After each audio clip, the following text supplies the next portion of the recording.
मेरा नाम है मनोज सिंह, यहाँ पे मेरा परिचय है। और जिन्होंने भी टेलीग्राम चैनल नहीं ज्वाइन किया, टेलीग्राम चैनल जरूर ज्वाइन कर लें। चलिए शुरू करते हैं इस करंट अफेयर्स की वीडियो का सिलसिला। और उसके पहले पिछले वीडियो का ये क्विज क्वेश्चन कि सिविल सेवा दिवस कब मनाया जाता है, ये क्वेश्चन मैंने आपसे किया था। 4 ऑप्शन मैंने आपको दिए थे, ए 18 अप्रैल, बी 19 अप्रैल, सी 20 अप्रैल और डी 21 अप्रैल। मैक्सिमम लोगों के आंसर बिल्कुल सही आए हैं।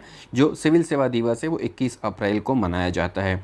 चूँकि आप सिविल सेवा में भर्ती होना चाहते हैं, आप इसी के लिए लगातार तैयारी कर रहे हैं, इसलिए इसके बारे में आपको ज़रूर पता होना चाहिए, क्योंकि इस तरह की चीज़ें अक्सर हमारे दिमाग में नहीं रहती हैं। लेकिन अक्सर कोई पूछ देता है या इंटरव्यू में इस तरह के क्वेश्चन आ जाते हैं तो हम अचानक से हड़बड़ा जाते हैं। ऐसे में हमें हमारी तैयारी पूरी रखनी चाहिए। दूसरा जो क्विज क्वेश्चन था वो ये कि राजधानी रायपुर में स्थित कमल विहार का हाल ही में नया नामकरण कर दिया गया है। अब ये किस नाम से जाना जाएगा, इसका भी आप सभी लोगों ने बिल्कुल सही आंसर दिया है। पहले ये कमल विहार के नाम से जाना जाता था, लेकिन अब इसका नाम हो गया है कौशल्या माता विहार। राज्य शासन ने हाल ही में एक नोटिफिकेशन निकाला है और उस नोटिफिकेशन के अनुसार अब इसका नाम चेंज कर दिया गया ऑफिशियली। अब ये कौशल्या माता विहार कहलाएगा। अब चलते हैं आज के अपने क्वेश्चंस पे और देखते हैं क्या कुछ क्वेश्चंस आज की वीडियो में है, उसका आंसर देने की कोशिश करिए।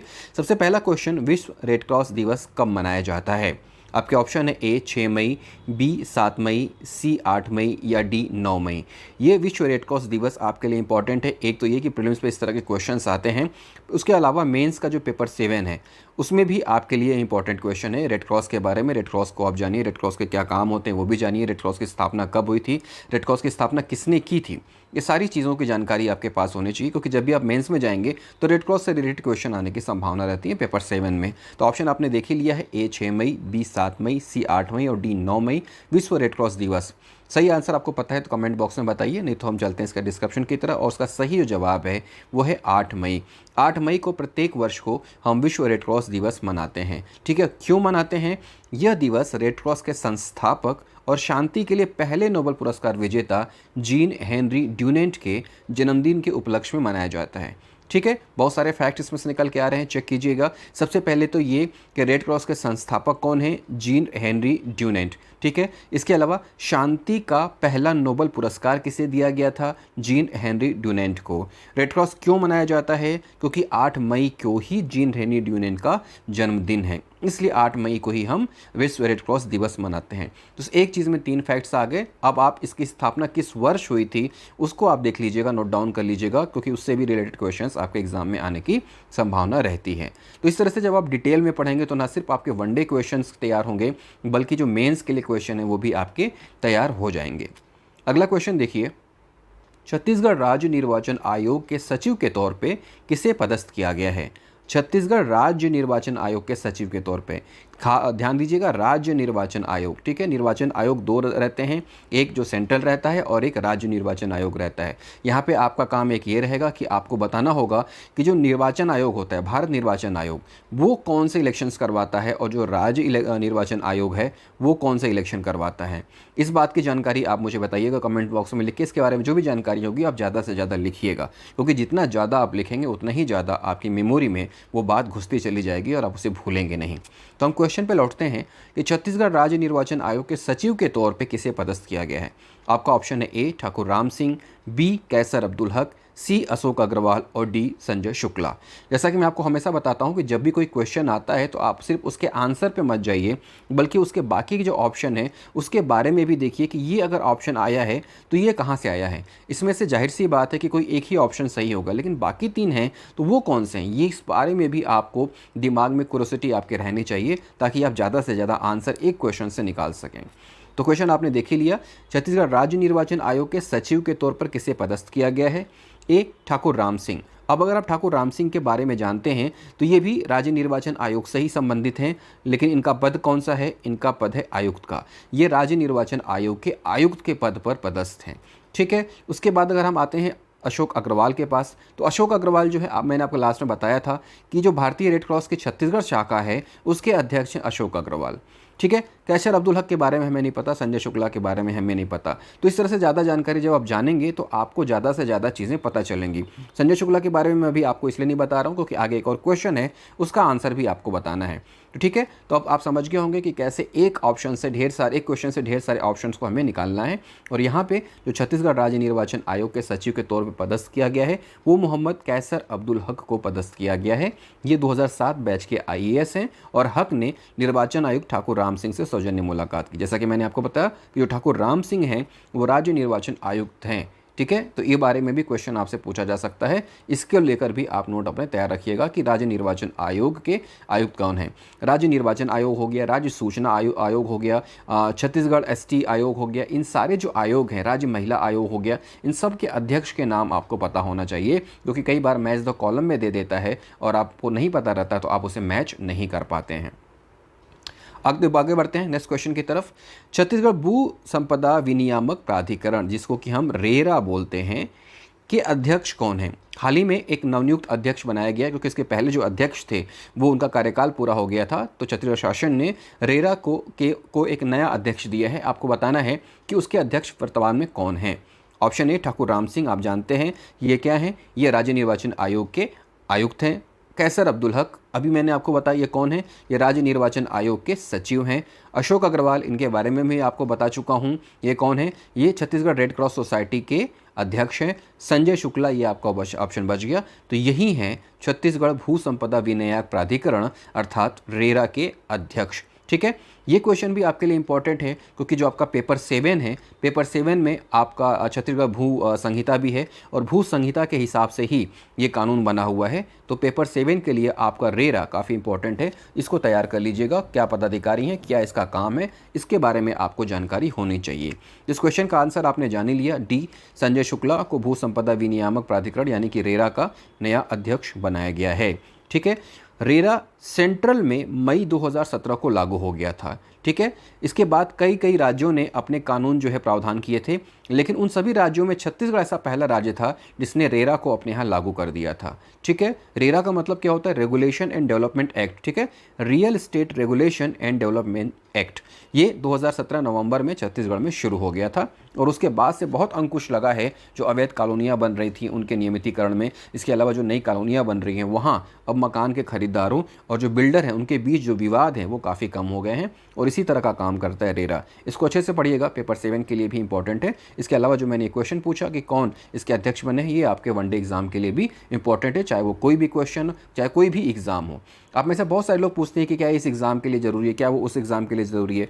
करंट अफेयर का कोई धर्म ईमान नहीं होता भाई, ये किसी एग्ज़ाम के लिए पर्टिकुलर पूछ के नहीं आता कि हाँ मैं इसी एग्ज़ाम में आऊँगा। करंट अफेयर किसी भी एग्ज़ाम में आ सकता है और ये हर एक एग्ज़ाम के लिए इंपॉर्टेंट होता है। तो आप एक बार अगर करंट अफेयर तैयार करेंगे तो आपके सारे एग्ज़ाम के करंट अफेयर तैयार होंगे। खैर, बढ़ते हैं अगले क्वेश्चन की तरफ। यहाँ पे क्वेश्चन पे ध्यान दीजिएगा। मई 2023 में रायपुर में छत्तीसगढ़ यंग साइंटिस्ट कांग्रेस का आयोजन किया गया। यह किस क्रम का आयोजन था? मई 2023 यहाँ पे डेट आ गई है। छत्तीसगढ़ यंग साइंटिस्ट कार्यक्रम का आयोजन किया गया था। कहाँ किया गया था? रायपुर में किया गया था।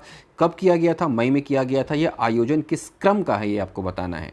कई बार हम ऐसा क्वेश्चन पढ़ते हैं कि उसके अंदर की चीज़ें तो पढ़ लेते हैं कि ये साइंटिस्ट कांग्रेस हुआ था, यहाँ पे हुआ था, इस समय हुआ था, लेकिन हम उसका क्रम कई बार भूल जाते हैं और अक्सर वही एग्ज़ाम में पूछ देता है। जैसा कि ट्रेंड CGPSC का है, पिछले कुछ वर्षों से मैं देख रहा हूँ कि अक्सर वो क्रम पूछने में बहुत ज़्यादा विश्वास रख रहा है।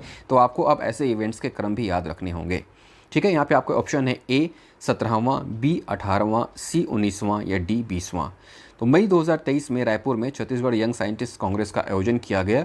यह आयोजन किस क्रम का था? A 17वां, B 18वां, C 19वां या D 20वां। आपको सही आंसर बताना है, कमेंट बॉक्स में लिख के बताइए। नहीं पता तो सीधे इसके डिस्क्रिप्शन पे चलते हैं और देखते हैं इसका सही आंसर क्या है। तो इसका सही आंसर है 18वां छत्तीसगढ़ यंग साइंटिस्ट कांग्रेस 2023। कहाँ पे हुआ था? ये पंडित रविशंकर शुक्ल यूनिवर्सिटी रायपुर के तत्वाधान में DDU ऑडिटोरियम रायपुर में हुआ था और इसका आयोजक और कौन थे? Chhattisgarh council of science and technology. ठीक है, तो दो लोगों ने मिलकर इसका आयोजन करवाया, दो संस्थाओं ने मिलकर इसका आयोजन करवाया, Chhattisgarh council of science and technology और इसके अलावा पंडित रविशंकर शुक्ल यूनिवर्सिटी। कौन सी 18वीं कांग्रेस थी? Chhattisgarh young scientist Congress. ये इवेंट आपके यहाँ हो रहा है, तो बड़ा इवेंट है, 2 बड़ी संस्थाएं इसको मिलकर करा रही हैं, जिसके बारे में आपको जानकारी होनी चाहिए। ठीक है, उम्मीद करता हूँ क्वेश्चन आपको समझ में आ गया होगा। नोट्स आप बनाते चलिएगा, जब भी आपको मौका मिले उस नोट्स को रिवाइज़ करिए, ताकि आपके करंट अफेयर बहुत ही अच्छे से रिवीजन होते रहें और एग्ज़ाम में आपको किसी तरह की परेशानी ना हो। नेक्स्ट क्वेश्चन देखिए, कौशल्या मातृत्व योजना के अंतर्गत राज्य में दूसरी बेटी को जन्म देने वाली माताओं को कितनी प्रोत्साहन राशि प्रदान की जाती है? कौशल्या मातृत्व योजना, यहाँ पे एक योजना आ गई। अब सबसे पहले तो आपको ये पता होना चाहिए कि ये कौशल्या मातृत्व योजना छत्तीसगढ़ में लागू कब हुई थी। ठीक है, ये चीज़ आपको पता होनी चाहिए। अब दूसरा ये है कि इसके प्रावधान क्या हैं, ये भी आपको पता होने चाहिए। और तीसरा ये कि इस योजना का उद्देश्य क्या है, ये भी आपको पता होना चाहिए। ये 3 चीज़ें जब आप किसी एक योजना के बारे में जान लेते हैं, तो आप मेंस में 2 नंबर का क्वेश्चन है, 4 नंबर का है, 8 नंबर का है, आप बहुत ही आसानी से उसे लिख लेंगे। और इसके साथ ही इस तरह के क्वेश्चन जब आते हैं वनडे के लिए, तो आप उसे बहुत ही ईजिली सॉल्व कर लेंगे। फिर से क्वेश्चन में लौटते हैं। कौशल्या मातृत्व योजना के अंतर्गत राज्य में दूसरी बेटी को जन्म देने वाली माताओं को कितनी प्रोत्साहन राशि प्रदान की जाती है? Option A 5,000, option B 3,000, option C 2,000 या ऑप्शन डी 1,000 रुपये। इन चारों में से एक ऑप्शन सही है। आपको बताना है कि वो कितनी राशि है जब छत्तीसगढ़ राज्य में किसी घर में दूसरी बेटी जन्म लेती है, तो प्रोत्साहन के तौर पे कौशल्या मातृत्व योजना के अंतर्गत उस माता को प्रदान करती है सरकार। ठीक है, डिस्क्रिप्शन में देख लेते हैं कि आखिरकार इसका सही आंसर क्या है। इसका सही आंसर है 5,000 रुपये। और जैसा कि मैंने आपसे कहा, इसकी शुरुआत कब की गई थी? इसकी शुरुआत की गई है 1 मार्च 2021 को। उसका उद्देश्य क्या है? उद्देश्य यह है कि राज्य में दूसरी बार बेटी को जन्म देने वाली माताओं को प्रोत्साहन राशि प्रदान करके उन्हें आर्थिक रूप से आत्मनिर्भर और सशक्त बनाना है। ठीक है, क्या है? माताओं को आर्थिक रूप से आत्मनिर्भर एवं सशक्त बनाना है। और इसके साथ ही जो बेटा और बेटी में लिंग भेद होता है, उसे भी दूर करने की मंशा इस योजना के पीछे है। आपको ये भी बताना है कि ऐसी ही एक योजना केंद्र सरकार की भी है। उस एक योजना का नाम क्या है, जिसमें पहली बेटी के जन्म पर 5,000 रुपये देने का प्रावधान है। उस योजना के बारे में भी देखिएगा और उसे भी अच्छी तरह से पढ़िएगा। चलिए आते हैं नेक्स्ट क्वेश्चन की तरफ। काफ़ी इंपॉर्टेंट क्वेश्चन है और इसे देखते हैं कि भूटान में आयोजित दूसरे विश्व मल्लखंभ चैंपियनशिप में 3 खिलाड़ियों ने स्वर्ण पदक जीता है। यह खिलाड़ी कहाँ के रहने वाले हैं? ठीक है, छत्तीसगढ़ के 3 खिलाड़ी हैं जिन्होंने भूटान में आयोजित दूसरे मल्लखंभ विश्व चैंपियनशिप में गोल्ड मेडल जीता है। आपको बताना है कि ये खिलाड़ी आखिरकार छत्तीसगढ़ में कहाँ के रहने वाले हैं। आपका ऑप्शन है ए अंबिकापुर, बी अबूझमाड़, सी सुकमा या डी गीदम। फिर से क्वेश्चन देखिएगा। भूटान में आयोजित, पहली बात तो ये कि कहाँ आयोजित हुआ था ये विश्व कप? भूटान में। मैं सिर्फ आपको देखिए क्वेश्चन ही नहीं बताता हूँ, आंसर ही नहीं बताता हूँ, बल्कि मैं आपको हिंट करते चलता हूँ कि एक क्वेश्चन में और कितने क्वेश्चन पूछे जा सकते हैं। तो सबसे पहले तो ये क्वेश्चन मैंने एक पूछ दिया, ये क्वेश्चन तो बन ही गया। इसके अलावा ये भी पूछा जा सकता है कि ये चैंपियनशिप कहाँ हुई? तो भूटान में हुई। ठीक है, कौन सी चैंपियनशिप थी ये विश्व की? दूसरी विश्व की चैंपियनशिप थी। अब आता है कि 3 खिलाड़ियों ने गोल्ड मेडल जीता है, वो खिलाड़ी कहाँ के रहने वाले हैं। इसी में चौथा क्वेश्चन आ जाएगा कि उन खिलाड़ियों के नाम क्या हैं। ठीक है, अब इसी में 5वां क्वेश्चन आ जाएगा कि किस कैटेगरी में इन खिलाड़ियों ने गोल्ड मेडल जीता है। तो हम एक क्वेश्चन को जब इतने लॉन्ग वे में, इतने डिस्क्रिप्शन के साथ पढ़ते हैं, तब कहीं जाकर हमारा एक क्वेश्चन होता है। लेकिन मैक्सिमम लोग क्या करते हैं, मैं देखता हूँ सिर्फ एक क्वेश्चन उन्होंने पढ़ा और उसमें से एक ऑप्शन उन्होंने देखा, उसको टिक कर दिया, उनको समझ में आ गया कि ये विश्व कप यहाँ हुआ था, आगे बढ़ गए। ऐसा नहीं करना है। आगे पीछे ऊपर नीचे सारे आयाम को, सारे डायमेंशंस को आपको देखना है।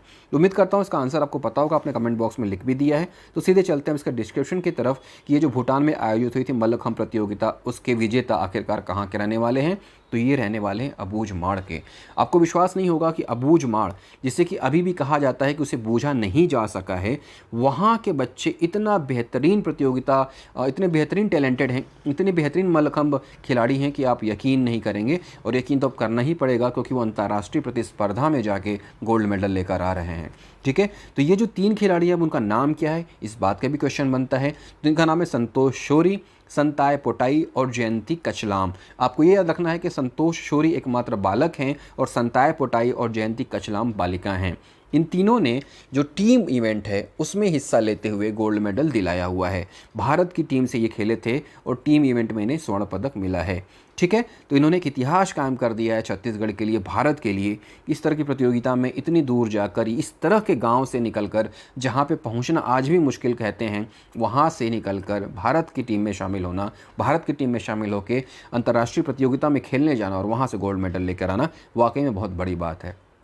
इन तीनों के नाम याद रखिएगा, संतोष सोरी, संताय पोटाई, जयंती कचलाम, जिसमें संतोष सोरी बालक हैं और संताय पोटाई और जयंती कचलाम बालिका हैं, और इन्होंने टीम इवेंट में ये मेडल जीता है। उम्मीद करता हूँ इस तरह के क्वेश्चंस आपको पसंद आ रहे होंगे, कि मेरी कोशिश रहती है कि ना सिर्फ आपके सभी एग्जाम्स के क्वेश्चन वनडे पीएससी या व्यापम के लिए हो या फिर उसके मेंस के आधार पर भी वो क्वेश्चन है, साथ साथ आपका वो भी तैयार होता रहे। और मेरे का यहाँ जो बार बार है कि आप इसको लिखते चलिए, जितना ज़्यादा आप लिखेंगे, जितना लिखने का आप अभ्यास करेंगे, उतने ही ज़्यादा आपकी लेखनी सुधरेगी मेन्स के लिए, और उतना ही ज़्यादा आपका ज्ञान भी बढ़ता जाएगा। चलिए अब इस क्वेश्चन का आंसर दीजिए। छत्तीसगढ़ के उच्च शिक्षा विभाग को प्रतिष्ठित स्कॉच सिल्वर अवार्ड से सम्मानित किया गया है। यह सम्मान देश में नैक से मूल्यांकन के आधार पर दिया गया है।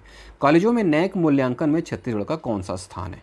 अब सीधे सीधे ये भी क्वेश्चन पूछा जा सकता है कि कॉलेजों के नैक मूल्यांकन में छत्तीसगढ़ का कौन सा स्थान है, लेकिन सिर्फ एक क्वेश्चन से आप इसका डिस्क्रिप्शन नहीं समझ पाते।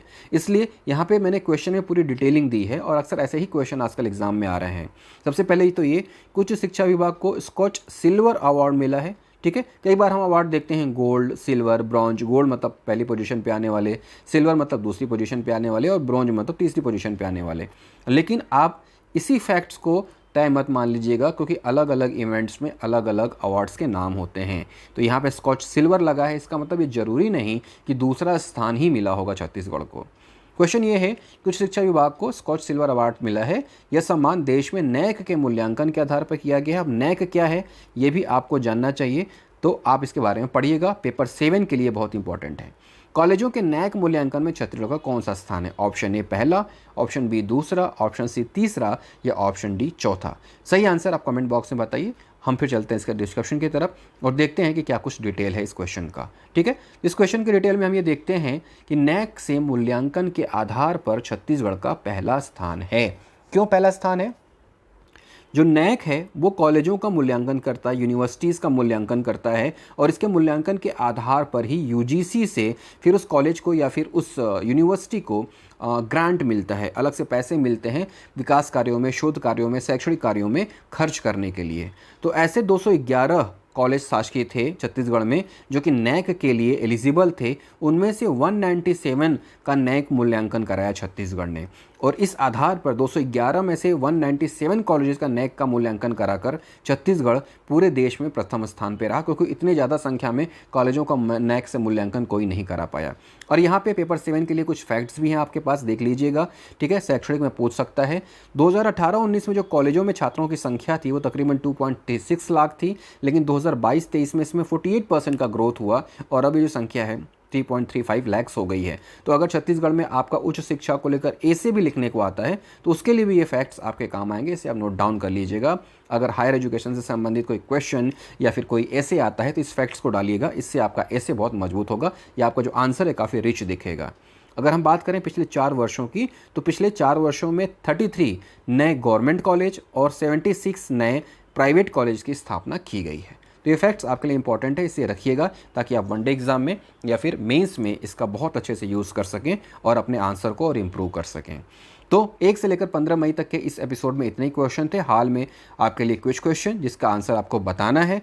अगर आपका आंसर गलत हुआ तो इसका वीडियो के नेक्स्ट वीडियो जब मैं लाऊंगा तब मैं उसका आंसर बताऊंगा। हालांकि आप लोगों के आंसर हमेशा सही रहते हैं क्योंकि आप अच्छी तरह से पढ़ते हैं और बहुत ही अच्छा आपका नॉलेज है। तो इस क्वेश्चन का आंसर दीजिए कि कोलंबो में आयोजित मिसेज यूनिवर्स प्रतियोगिता में चेतना जोशी तिवारी विजेता चुनी गई हैं। वो कहाँ की रहने वाली हैं? एक नाम आप याद कर लीजिएगा, चेतना जोशी तिवारी। कौन है ये? मिसेज यूनिवर्स में इस साल ये विजेता घोषित हुई हैं। ये प्रतियोगिता कहाँ हुई थी? श्रीलंका के कोलंबो में।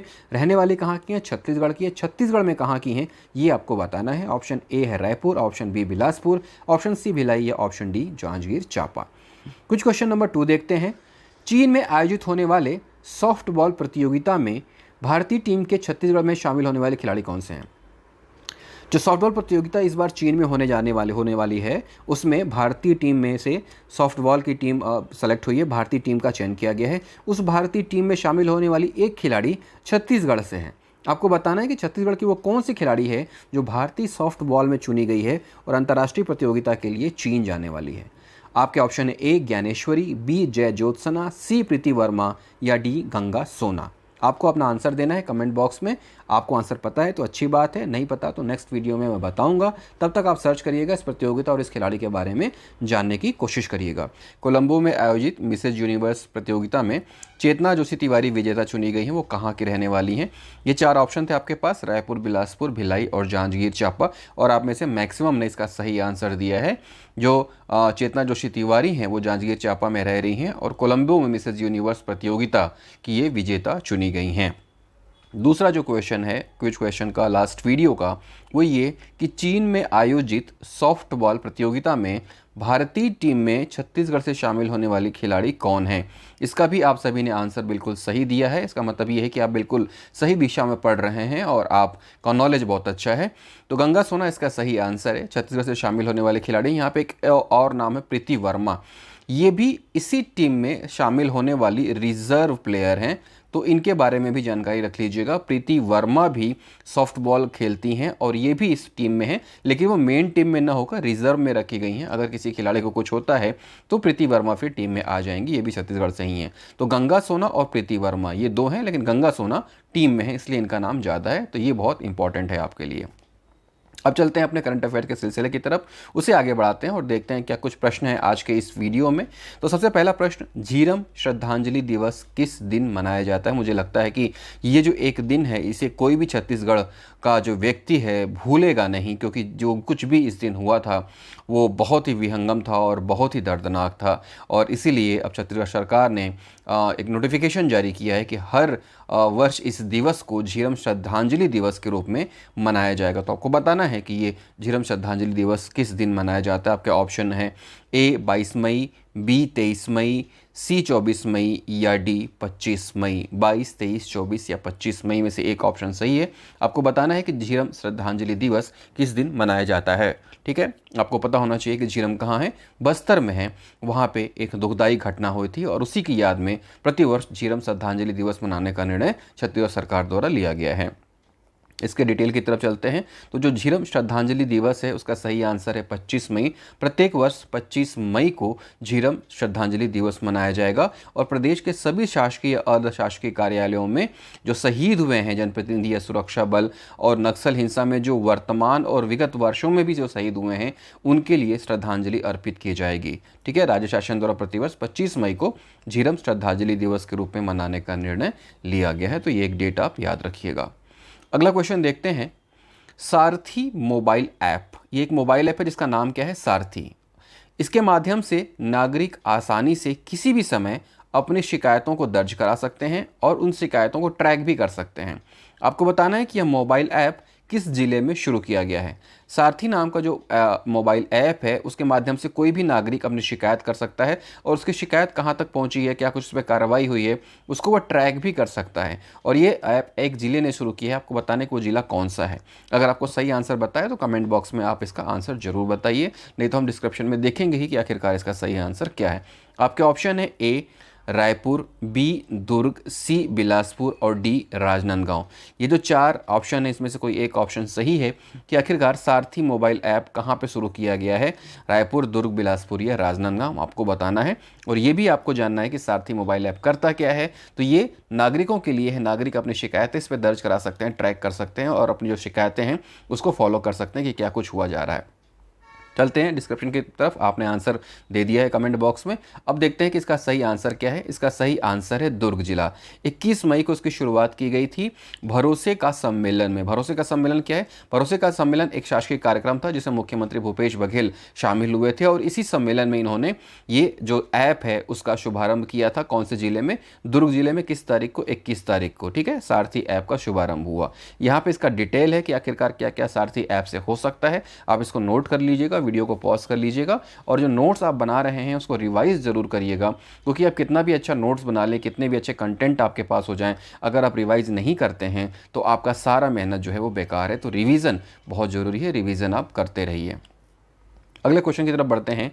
महात्मा गांधी उद्यानिकी एवं वानिकी विश्वविद्यालय की स्थापना कहाँ की गई है? हालांकि ये क्वेश्चन पुराना है क्योंकि इसकी स्थापना बहुत पहले ही करने की घोषणा की जा चुकी है, लेकिन हाल ही में यहाँ पे कुछ एक्टिविटी हुई है जिसकी वजह से ये क्वेश्चन फिर से लाइमलाइट में है और इसीलिए यहाँ पे क्वेश्चन मैंने आपको दिया है। देखिए क्या होता है, करंट अफेयर्स के कई क्वेश्चन पुराने होते हैं लेकिन अक्सर वो एग्जाम में आ जाते हैं, तो आपको लगता है कि ये क्वेश्चन एग्जाम में क्यों आ गए, ये तो बहुत पुराना है। लेकिन जब हम चीज़ों से रूबरू होते रहते हैं, हम उनको बारे में जानते रहते हैं, तो हम देखते हैं कि वहाँ पे कुछ ऐसी एक्टिविटीज़ हुई थी जिसकी वजह से फिर से सुर्खियों में आ गया है। और यही वजह है कि महात्मा गांधी उद्यानिकी एवं वानिकी विश्वविद्यालय फिर से सुर्खियों में है। आपको बताना है कि ये कहाँ है, ठीक है। इसके बाद आपको पता भी होगा कि इसकी स्थापना के लिए कब बात की गई थी, वो डेट कौन सी थी, वो भी आपको याद होना चाहिए। फिलहाल ये कहाँ है, इसका आंसर आप बताइए। इसके 4 ऑप्शन है, ए साकरापाटन, बी रामपुर, सी आरंग या डी धरसींवा। सही ऑप्शन आप कमेंट बॉक्स में लिख के बताइए और हम चलते हैं इसका डिस्क्रिप्शन की तरफ, जानते हैं कि आखिरकार ये कॉलेज कहाँ पे है और कब इसकी स्थापना की गई है। तो ये जो कॉलेज, ये जो विश्वविद्यालय है, ये दुर्ग जिले में है, साकरापाटन में। साकरापाटन नाम की जगह पे इसकी स्थापना की गई है और साकरापाटन कहाँ पे है, दुर्ग में है। क्यों किया गया है इसकी स्थापना? युवाओं को उद्यानिकी एवं वानिकी आधारित विषयों के अध्ययन एवं अनुसंधान के लिए, ठीक है। जो यूथ हैं वो हार्टिकल्चर वगैरह भी देखें, फॉरेस्ट्री के बारे में भी जानें और इन विषयों का अध्ययन करें। तो हार्टिकल्चर और फॉरेस्ट्री के स्पेशल कोर्सेज़ के लिए यहाँ पे इस यूनिवर्सिटी की शुरुआत की गई है और यहाँ पे रिसर्च वर्क भी होता है फॉरेस्ट्री और हार्टिकल्चर में, उद्यानिकी एवं वानिकी में। इसकी शुरुआत कब की गई थी? 2 अक्टूबर 2020 को इसकी शुरुआत की गई थी। ये एक डेट इंपॉर्टेंट है, अगर आपको नहीं पता तो इसको जरूर नोट कर लीजिएगा। हालांकि क्वेश्चन पुराना है तो शायद आपको पता हो कि 2 अक्टूबर 2020 को इसकी शुरुआत की गई थी। अब यहाँ पे ये देख लीजिए कि अब ये सुर्खियों में क्यों है। सुर्खियों में इसलिए है क्योंकि अभी जो मैंने बताया भरोसे का सम्मेलन जिसमें मुख्यमंत्री दुर्ग गए हुए थे, वहाँ पे इन्होंने इस विश्वविद्यालय के बिल्डिंग के निर्माण के लिए 120 करोड़ की लागत से भूमि पूजन किया है। कि इसका मतलब ये कि जो यूनिवर्सिटी 120 करोड़ रुपए की लागत से बनेगी और इसीलिए ये फिर से ये सुर्खियों में है। ये जो यूनिवर्सिटी है इसके अंतर्गत पूरे स्टेट में 18 उद्यानिकी महाविद्यालय संचालित हो चुके हैं, जिसमें से 14 शासकीय हैं और 4 अशासकीय महाविद्यालय हैं। क्वेश्चन ये भी बनता है कि जो उद्यानिकी विश्वविद्यालय है उसके अंतर्गत कुल कितने कॉलेज संचालित हैं, तो 18 हैं, जिसमें से 14 शासकीय और 4 अशासकीय हैं, ठीक है। कहाँ पे है? साकरापाटन दुर्ग में। कब इसकी शुरुआत हुई थी? 2 अक्टूबर 2020 को। फिलहाल अस्थायी तौर पे चल रहा है और उसके खुद के भवन के लिए हाल ही में मुख्यमंत्री ने 120 करोड़ रुपए की लागत से जो बनेगा इसका भवन, उसके लिए भूमि पूजन किया है। इस तरह से किसी भी क्वेश्चन के हर आयाम को आपको लेकर चलना है ताकि कोई भी क्वेश्चन का जो छोर है वो आपसे छूटे नहीं। नेक्स्ट क्वेश्चन देखिए, हमर सुघ्घर लइका अभियान का शुभारंभ कब किया गया? हमर सुघ्घर लइका अभियान, ये एक अभियान है जो कि काफ़ी अच्छा प्रोजेक्ट है बच्चों के लिए और इसके साथ ही साथ टीनेजर्स के लिए जो कुपोषण की समस्या से जूझ रहे हैं और उनको कुपोषण को दूर करना है। और कुपोषण को दूर करने के लिए ये जो अभियान है हमर सुघ्घर लइका अभियान, ये काफ़ी प्रभावी होगा ऐसा माना जा रहा है। यहाँ पे आप चित्र में देख सकते हैं बच्चों को गुलदस्ता, बच्चों के हाथों में गुलदस्ता है। यहाँ पे मुख्यमंत्री खड़े हैं और ये हैं कुमारी शैलजा, ठीक है, जो कि पूर्व केंद्रीय मंत्री रह चुकी हैं और वर्तमान में छत्तीसगढ़ की प्रभारी हैं कांग्रेस की। आपके ऑप्शन है ए 21 मार्च, बी 31 मार्च, सी 21 मई या डी 31 मई। हमर सुघ्घर लइका अभियान का शुभारंभ कब किया गया? 21 मार्च, 31 मार्च, 21 मई या 31 मई। आपको सही आंसर बताना है। सही आंसर पता है तो बहुत बढ़िया, और जिसको आंसर नहीं पता है वो कोशिश करता रहे कि आखिरकार क्या हो सकता है, अगर उसने कहीं भी पढ़ा हो और हल्का सा भी दिमाग में हो तो। और नहीं पता तो हम चलते हैं डिस्कशन की तरफ और देखते हैं कि आखिरकार इस योजना का उद्देश्य क्या है। तो 21 मई 2023 को भरोसे का सम्मेलन हुआ था साकरापाटन में, दुर्ग में। वहाँ पे इस योजना की शुरुआत जिले स्तर पे की गई है। और इस अभियान का उद्देश्य क्या है? अभियान का उद्देश्य ये है कि एपेटाइट टेस्ट के आधार पर बच्चों की ग्रोथ का प्रबंध करना। एपेटाइट टेस्ट जो है उससे हम जानेंगे कि बच्चों का ग्रोथ कैसा है, उनका शारीरिक विकास कैसा है। उस शारीरिक विकास की जब हम एग्जामिनेशन करेंगे तब हमें पता चलेगा कि वो बच्चा कुपोषित है या नहीं है। और इस आधार पर एक सर्वे सूची बनेगी और सर्वे सूची के आधार पर जो बच्चे कुपोषित पाए जाएंगे उन बच्चों को पोषित करना ही इस अभियान का लक्ष्य है। ठीक है। अब इसके साथ साथ जो भी बच्चे कुपोषित पाए जाएंगे उनके परिवारों की भी काउंसलिंग की जाएगी और उन्हें भी ट्रेनिंग दी जाएगी कि आखिरकार कैसे वे अपने बच्चों को पोषित कर सकते हैं, किस तरह से वो अपने बच्चों के खान पान में ध्यान रखें ताकि उनके बच्चे भी कुपोषण के दायरे से बाहर निकल जाएं और स्वस्थ जीवन जिएं। ठीक है। और राज्य स्तर पर शुरू किया जाने वाला ये राज्य में पहला कार्यक्रम है। कौन सा कार्यक्रम? ये जो एक कार्यक्रम है, ये कार्यक्रम जो है राज्य में पहला कार्यक्रम है। ठीक है। तो ये सारी चीज़ें आपको याद रखना है। इस तरह से सारी बातें जब आप याद रखेंगे, एक डिटेल के तौर पे पढ़ेंगे, तो ही चीज़ें आपको याद रहेंगी। आपको एक स्टोरी बना के पढ़ना है, जिसका उद्देश्य है वो आपको पढ़ना है, क्योंकि उद्देश्य जो है वो सीधे सीधे 2 नंबर का मेंस में पूछ देता है, पूछ देगा हमर सुकर लइका अभियान क्या है, तो आपको उसका उद्देश्य क्या है, तो ये 2 नंबर में ये सारी चीज़ें आपको लिखनी पड़ेंगी। तो योजनाओं को अच्छे तरीके से देखिए, न सिर्फ वनडे एग्जाम के लिए, न सिर्फ करंट अफेयर के लिए, बल्कि मेंस के पर्सपेक्टिव से भी आपको उसको देखना है। अगले क्वेश्चन की तरफ चलते हैं। लखनऊ में आयोजित 6वीं राष्ट्रीय मिक्स मार्शल आर्ट में बस्तर की बेटियों ने शानदार प्रदर्शन कर इतिहास रचा है। उनके जीते हुए पदकों की संख्या बताइए। ये 6वीं राष्ट्रीय मिक्स मार्शल आर्ट प्रतियोगिता है। कहाँ आयोजित हुई है? लखनऊ में आयोजित हुई है। इसमें जो छत्तीसगढ़ है उसके बस्तर से 5 बेटियों ने इसमें प्रतिस्पर्धा में हिस्सा लिया और उन्होंने बहुत ही शानदार प्रदर्शन किया। आपको बताना है कि इन्होंने कुल कितने मेडल जीते हैं। ऑप्शन है ए 3 स्वर्ण 3 कांस्य, यानी कि 3 गोल्ड और 3 ब्रॉन्ज। ऑप्शन बी 4 गोल्ड और 2 ब्रॉन्ज। ऑप्शन सी 2 गोल्ड और 4 ब्रॉन्ज। और ऑप्शन डी 5 गोल्ड और 1 ब्रॉन्ज।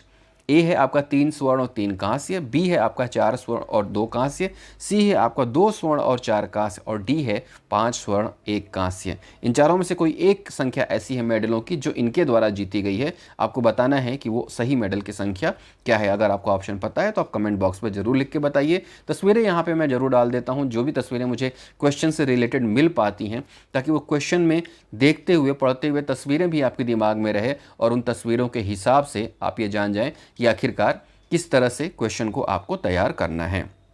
यहाँ पे हम देखते हैं कि आखिरकार क्या सही ऑप्शन है। सही ऑप्शन है 5 गोल्ड और 1 ब्रॉन्ज।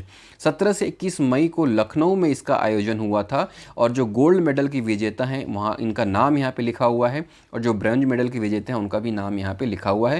ये सभी कहाँ की रहने वाली हैं? बस्तर की रहने वाली हैं और लखनऊ में आयोजित राष्ट्रीय मिक्स मार्शल आर्ट प्रतियोगिता में इन्होंने ये गोल्ड मेडल जीता है। तो आपको ये सारी चीज़ें याद रखनी है। इसके नोट्स ज़रूर बना लीजिएगा ताकि आपको ये चीज़ें रिवाइज करने में आसानी रहे और आपको ये कंटेंट याद रहे। अगले क्वेश्चन की तरफ बढ़ते हैं। एनीमिया मुक्त भारत अभियान में छत्तीसगढ़ को देश में कौन सा स्थान हासिल हुआ है? ये 2022-23 के लिए सूची जारी हुई है। पिछले वर्ष जब 2021-22 में सूची जारी हुई थी तो छत्तीसगढ़ 8वें स्थान पर था, लेकिन इस बार बहुत अच्छा जंप लगाया है छत्तीसगढ़ ने और काफ़ी अपनी रैंक में सुधार किया है। तो आपको बताना है कि एनीमिया मुक्त भारत अभियान में छत्तीसगढ़ को देश में कौन सा स्थान हासिल हुआ है। ऑप्शन ए पहला स्थान, ऑप्शन बी दूसरा स्थान, ऑप्शन सी तीसरा स्थान या ऑप्शन डी चौथा स्थान। एनीमिया मुक्त भारत अभियान, यह अभियान क्या है ये भी आपको जानना चाहिए और आपको ये भी पता होना चाहिए कि आपका स्टेट इसमें कौन सी रैंक में है, कौन सी रैंक में है। इसके साथ साथ जो फर्स्ट, सेकंड और थर्ड रैंक है उन पे कौन कौन से स्टेट है, इस बात की भी जानकारी आपको होनी चाहिए। अगर आपको ऑप्शन पता है तो अच्छी बात है, नहीं तो हम चलते हैं सीधे अपने डिस्क्रिप्शन की तरफ और देखते हैं कि एनीमिया मुक्त भारत अभियान में छत्तीसगढ़ किस स्थान पर है। तो यहाँ इसका आंसर तीसरे स्थान पर, पहले स्थान पर है तेलंगाना और दूसरे स्थान पर है तमिलनाडु। अब मलेरिया मुक्त भारत अभियान, एनीमिया मुक्त भारत अभियान में होता क्या है? तो एनीमिया मुक्त भारत अभियान के अंतर्गत 6 माह से लेकर 19 वर्ष तक के बच्चों, किशोर, किशोरियों, गर्भवती व शिशुवती महिलाओं को IFA की खुराक दी जाती है। तो IFA क्या है? I फॉर आयरन और FA मतलब फोलिक एसिड। तो आयरन और फोलिक एसिड की गोलियां या लिक्विड सिरप बच्चों की उम्र के हिसाब से या फिर जो किशोरी या गर्भवती या शिशुवती महिलाएं हैं उनके हिसाब से उनको दी जाती है। अब ये कहाँ कहाँ पे दिया जाता है? तो मितानिनों के द्वारा दिया जाता है, स्कूलों में शिक्षकों के द्वारा दिया जाता है, आंगनबाड़ी केंद्रों में आंगनबाड़ी सहायकों और कार्यकर्ताओं के द्वारा, और अस्पताल में जो भी काम कर रहे हैं डॉक्टर और नर्स उनके माध्यम से आयरन और फोलिक एसिड जो एसिड है वो दिया जाता है। ठीक है, तो इस तरह से यहाँ पे आप देख लीजिए कि एनीमिया मुक्त भारत अभियान में छत्तीसगढ़ तीसरे स्थान पर है और इसमें किस वर्ष तक के लोग शामिल होते हैं? 6 माह से लेकर 19 वर्ष तक। और इन्हें क्या दी जाती है? IFA यानी कि iron and folic acid, Mitanin school शिक्षक, आंगनबाड़ी केंद्र और अस्पतालों के माध्यम से एनीमिया को दूर करने की कोशिश की जा रही है और छत्तीसगढ़ काफ़ी अच्छा काम कर रहा है और देश में 2022-23 के लिए वो तीसरे स्थान पर है।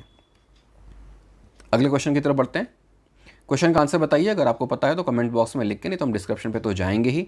अंतर्राष्ट्रीय खिलाड़ी दीप्ति साहू किस खेल से संबंध रखती हैं?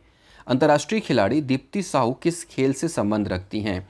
आपकी शिकायतें रहती हैं कि छत्तीसगढ़ के स्पोर्ट के बारे में आपको जानकारी नहीं मिलती है, इससे रिलेटेड क्वेश्चंस आपको नहीं मिल पाते हैं। तो अब देखिए, मैं जो कंटेंट लेकर आ रहा हूं उसमें स्पोर्ट्स से रिलेटेड बहुत सारे क्वेश्चन हैं और उन्हीं क्वेश्चंस में से 1 या 2 क्वेश्चन एग्जाम में आएंगे, ऐसी मेरी जो है मैं उम्मीद करता हूं। क्योंकि मैं इसलिए करंट अफेयर्स नहीं बनाता कि मुझे सिर्फ आपको बता भर देना है, मैं इसलिए भी बनाता हूं, जब मैं अपनी समय तैयारी कर रहा था तो उस वक्त मैं एक थॉट अपनाता था कि क्या ये एग्ज़ाम में क्वेश्चन आ सकता है, तो वही थॉट मैं अब भी रखता हूं कि क्या ये क्वेश्चन एग्ज़ाम में आ सकता है। और जब मुझे लगता है कि हाँ ये क्वेश्चन एग्ज़ाम में आ सकता है, तब मैं वो क्वेश्चन आपके लिए करंट अफेयर्स में लाता हूँ। तो इस लिहाज से सारे क्वेश्चन बहुत ही इंपॉर्टेंट है और एग्ज़ाम में आने की 100% संभावना रखते हैं।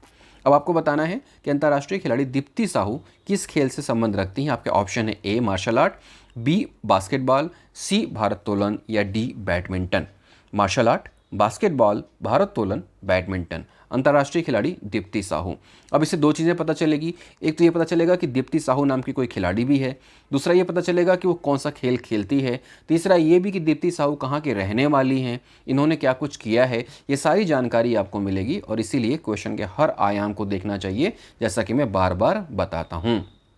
तो दीप्ति साहू नाम से आप रूबरू हो गए। आप ये जान लीजिए कि ये मार्शल आर्ट के खिलाड़ी हैं और इंटरनेशनल लेवल पे अपने आप को रिप्रेजेंट कर चुकी हैं। कहाँ की रहने वाली हैं? बालोद की रहने वाली हैं। बालोद के डोंडी लोहारा विकासखंड के कोबा गांव में रहती हैं ये।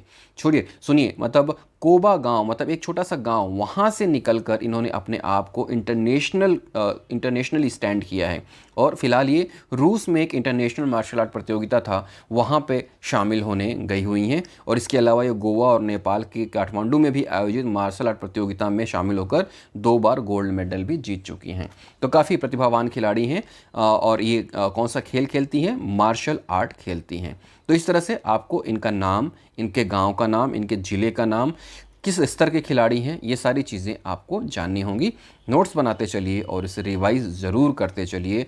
रिवीजन करने का मैंने फार्मूला भी आपको बताया है। आप जो है IEEE के नाम से मैंने एक वीडियो बनाया है, उसके थ्रू रिवीजन कर सकते हैं। एक और वीडियो मैंने बनाया है RRR फार्मूला रिवीजन का, उसके थ्रू रिवीजन कर सकते हैं। अगर आपने वीडियो नहीं देखे हैं तो ऊपर आई बटन पर क्लिक करके आप रिवीजन कैसे करें ये ज़रूर देख लीजिएगा, ताकि रिवीजन आपका आसान रहे। फिलहाल हम बढ़ते हैं अपने अगले क्वेश्चन की तरफ। क्वेश्चन ये है कि दुर्लभ प्रजाति के माउस डियर की खोज छत्तीसगढ़ के किस राष्ट्रीय उद्यान में हुई है? ये देखिए, ये है दुर्लभ प्रजाति का माउस डियर, जो छोटा सा चित्र में दिख रहा है, यही है माउस डियर। इसकी खोज हुई है, कैमरे में ट्रैप हुआ है, लेकिन किस राष्ट्रीय उद्यान में हुआ ये आपको बताना है। आपके ऑप्शन है ए गुरु घासीदास राष्ट्रीय उद्यान, बी कांगेर घाटी राष्ट्रीय उद्यान, सी इंद्रावती राष्ट्रीय उद्यान या फिर इनमें से कोई नहीं। इन चारों में से कोई एक ऑप्शन सही है। आपको बताना है कि वो कौन सा ऑप्शन है जिसको टिक करने के बाद हम ये बता पाएंगे कि माउस डियर की खोज वहीं पर हुई है। यहाँ पे मैंने इमेज लगा दी है तो आपको ये पता रहे कि माउस डियर बहुत ही छोटा सा हिरन है जो माउस की तरह दिखता है, इसलिए उसे माउस डियर कहते हैं। अगर आपको पता है तो अच्छी बात है, नहीं तो हम चलते हैं डिस्क्रिप्शन में और देखते हैं कि आखिरकार इसका सही आंसर क्या है। सही आंसर आपके सामने है कांगेर घाटी राष्ट्रीय उद्यान। आपको बताना है कि कांगेर घाटी राष्ट्रीय उद्यान कहाँ पे स्थापित है और इसकी स्थापना कब हुई थी। ये आप क्वेश्चन आपका होमवर्क है। अब देखिए कि दुर्लभ प्रजाति के माउस डियर की तस्वीरें ट्रैप की गई हैं इस राष्ट्रीय उद्यान में। और भारत में कुल कितने प्रकार के हिरन पाए जाते हैं? 12 प्रकार के हिरन प्रजातियां पाई जाती हैं और इन 12 प्रकार की प्रजातियों में से माउस डियर सबसे छोटा है। और इतना ही नहीं, विश्व भर में जो सबसे छोटे हिरन पाए जाते हैं उन्हीं छोटे प्रजातियों में से एक है माउस डियर। तो इस तरह से ये विलुप्त प्रजाति में माना जाता है क्योंकि बहुत ही कम दिखते हैं। ऐसे में छत्तीसगढ़ के एक राष्ट्रीय अभियान में ये दिख रहा है तो ये बहुत ही बड़ी बात है वाइल्ड लाइफ के लिए। इसलिए कांगेर घाटी राष्ट्रीय उद्यान में ये मिला, याद रखिएगा। और इसके बाकी सारी चीज़ें भी आप पता कर लीजिएगा कांगेर घाटी राष्ट्रीय उद्यान के बारे में, क्योंकि मेंस में इससे रिलेटेड क्वेश्चंस बन सकते हैं। तो मैं आपको न सिर्फ एग्ज़ाम के हिसाब से बताता रहता हूँ बल्कि ये भी बताता रहता हूँ कि किस तरह से क्वेश्चंस आ सकते हैं, तो उस लिहाज से आप अपनी तैयारी करिएगा। तो फिलहाल इस वीडियो में इतने ही क्वेश्चंस थे। अब हम आते हैं अपने लास्ट सेगमेंट में, यानी कि क्विज क्वेश्चन, जिसमें आपको बताना होता है कि इसका आंसर क्या है। पहला क्वेश्चन है, अंतर्राष्ट्रीय जैव विविधता दिवस कब मनाया जाता है?